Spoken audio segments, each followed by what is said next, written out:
Savio solves a problem Manchester City have endured for 5 years, an issue which reached its peak in the 23-24 season. But how good is Savio and what problem does he solve? This video will explore Savio's key strengths, areas for improvement, his role at City, and how he could improve the Premier League champions. Let's begin by appreciating why City have signed Savio. His arrival is indicative of City's transfer policy over the past year or so. Kovacic, Nunes, Doku and Guardiola are all adept ball carriers. They love to dribble with the ball. City are increasingly recruiting players who prioritise carrying the ball to counter both an opponent's high press and low block. It's crucial for City to dribble through the press and have players who can take on opposition defenders. Savio satisfies those requirements perfectly. He plays with what I'd call controlled flair. Not only is it beautiful to watch, but it's also deadly in its efficiency.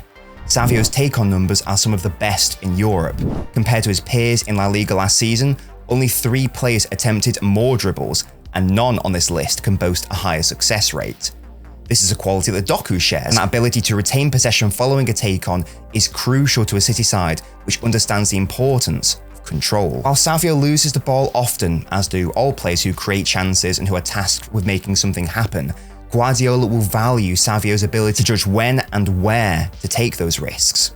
Another similarity with Doku is Savio's versatility in respect of position. Whilst he's played the majority of his career at right wing and plays there for Brazil, Savio flourished on the left with Girona, so he's another two-sided winger. As we'll explore, Savio's usage shifts dramatically depending on which wing he's on, but what doesn't change is his ability to drift inside and connect with central players. In those pockets, in the small spaces, Savio's understanding of movement and game intelligence is remarkable. He instinctively knows when to drive centrally and which are the most dangerous areas and moments to carry the ball forwards. That ball carrying is a frightening weapon, again, similar to Doku. A trait Savio has over Doku, however, is the fact Savio is a long pace player, a term I explored in my analysis of Nico Williams. Pep described Doku as lacking long pace, meaning he excels in short bursts and small spaces, but doesn't naturally stretch the opposition back line with off-ball runs. Savio is the solution to City's 5-year long pace absence and the potential heir profile-wise to Leroy Sané, rather than Mahrez. His intelligent off-ball movement not only drags opposition defenders out of position, but his runs force the opposing backline to either secede territory or risk being bypassed. Savio's long strides coupled with his rapid pace and carrying ability make him a monster in transition. In fact, for Girona, he'd often create his own counterattacks through his effective pressing and recovering the ball in the centre of the pitch. City's wingers are tasked with a significant amount of defensive and pressing burden. Savio's no slouch in that regard and is a very selfless player. I think Pep would adore that defensive quality of his. He's also a scourge to low blocks due to his 1v1 ability, an invaluable trait to Guardiola, given the majority of teams pack the centre of the pitch against City, forcing City to rely on their wide players to create. Last season we saw Guardiola and Walker in this role, who were less effective offensively than true wingers. They struggled to take on defenders and their crossing was inadequate. Adding Savio as an option should mitigate that frailty in City's offensive play, given his game-breaking take-on ability. I mentioned City's ineffective crossing from out wide, so let's move on to one of Savio's best attributes, which happens to be crossing. In terms of direct chance creation, last season Savio recorded 10 league assists from an expected assist total of 8.48, one of the best in La Liga. While Savio's weight of pass is quite good, it will need to improve, and it's not the key reason as to how he achieved these numbers. Instead, it was in large part down to his fantastic left-sided crossing, which was accurate an impressive 43% of the time, and resulted in 4 assists from an expected assists of 3.69. His cross of choice is the floater, where he'll run at the opposing right back, take the ball to the byline, and deliver a lofted ball for the striker to attack at the back post. Whilst he's also capable of a cross on the ground or a cutback, the data reflects Savio's high cross preference, and this contrasts nicely with Doku, who's far more likely to attempt the opposite. This data is also a confirmation of perhaps Savio's biggest deficiency, his weak foot. When on the right side, Savio is desperate to not cross with his right foot, and sometimes will do everything in his power to put the ball onto his left. This can make him a bit too predictable from a crossing perspective when played on the right wing, as his byline crossing is obviously more limited.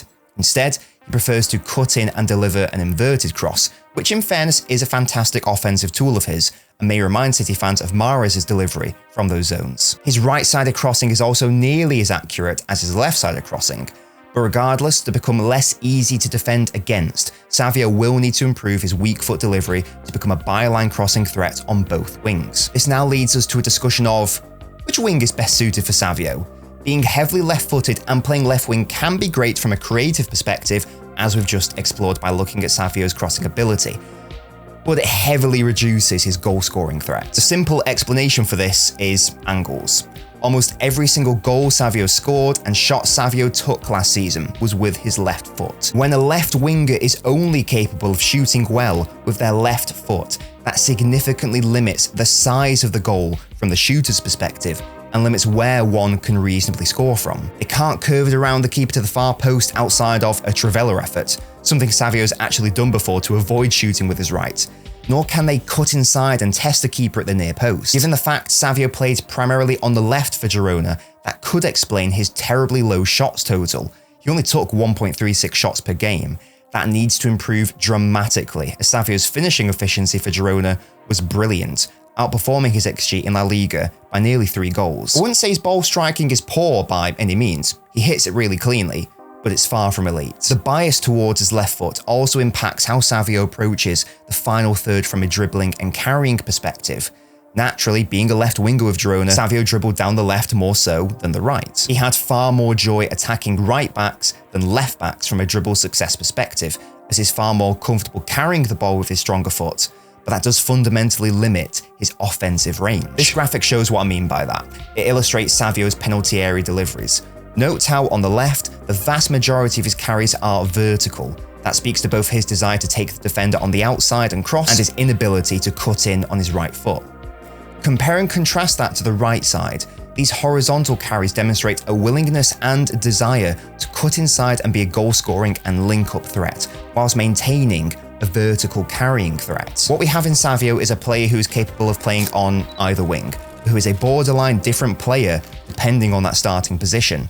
On the left, he's far more of a traditional winger where tall centre forwards benefit from his excellent crossing, but his goal scoring and central influence is reduced. He's a very direct threat given that he naturally wants to control the ball with his left, dribble with his left, and knock it past opposition defenders. On the right, it's the opposite. The byline crosses are replaced by inverted crosses, but what is added is a much larger zone of influence for Savio. He is still dangerous when taking defenders on the outside, is far more comfortable when drifting inside, so his central creation exponentially increases and is a much bigger goal threat. On the left, he's more predictable, more one-dimensional. On the right, whilst the byline crossing is stunted, he can still go both ways. And that brings us to the question of, where does he play at City? For me, Savio is being signed as a right winger. He's even said himself that's his best and favourite position. Given City have both Grealish and Doku as left-sided options, and given Bernardo's waning influence as a right winger, and given all the issues City had on their right side last season, it makes the most sense for Savio to stake a claim at right wing. I'm sure he'll feature on the left, and that throughout a game he could easily interchange with the other winger. He's more than capable of holding the width regardless of the side he starts on, but for the most part, the right wing makes the most sense. He's a better goal-scoring threat on the right, he's a more dangerous ball carrier on the right, he can still provide dangerous inverted crosses, and he's far less predictable in that he's comfortable inside or outside. If partnered with De Bruyne at right central midfield, expect Savio to make plenty of off-ball runs behind his fullback, and for De Bruyne to find him with line-breaking through balls. Alternatively, Savio's presence would pin back the opposition fullback, leaving far more space for De Bruyne to dictate the game and operate outside of an opponent's block. If partnered with Foden at right central midfield, I think that's when we'd see Savio's small space abilities come to the fore. I'd predict the two to have an immediate chemistry and understanding in respect of link-up play. I think most City fans would want to see a front three of Doku, Haaland and Savio.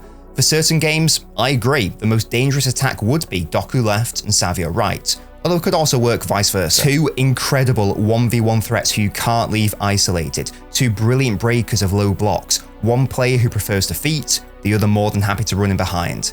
That winger duo also mirrors City's Centurion attack, and could be brilliant. But given we should be seeing both Foden and De Bruyne in midfield for the majority of next season, I'm not sure how likely that is. An attacking five of Doku, Foden, Haaland, KDB and Savio sounds terrifying, and it could work in certain game states, but it's also a ridiculously vertical and carry-first attack, the opposite of controlled, and I'd be surprised if Pep opted for that on a consistent basis. I think it's far more likely only one of Doku and Savio starts, one control-based winger like Grealish, and one more direct one.